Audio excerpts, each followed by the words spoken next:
లక్ష్మి టకటక మీ అమ్మలు ఇద్దామని పని చేస్తారు మళ్ళా.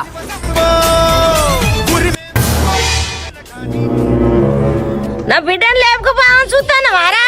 లక్ష్మి నేను లవ్ చేసుకుంటున్నాం, మీ ఇద్దరం కలిసి జీవితాన్ని పంచుకోవాలనుకుంటున్నాం. నువ్వేంది నీ స్థాయింది, నీకు నా బిడ్డ కావాలా? లక్ష్మి నేను నీకు కావాలంటే నా చేతి పట్టుకో. నా చెల్లెని ముట్టుకుంటావారా? ఇది మనుషులు ఆడే అసలు మీరు మనుషులేనా? ప్రేమించడానికి మనసు కావాలి, స్థాయితో ఏం పని? మేము బతుకుతే కలిసి బతుకుతాం, లేకపోతే కలిసి చచ్చిపోతాం.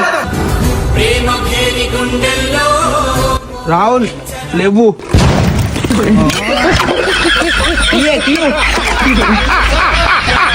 టకటక తీయే, మళ్ళీ పక్కపోయిన అడగట్టు మోర్లు కూడా తీయాలి. ఎవరు ఏమన్నా మారదు ఈ ప్రేమ.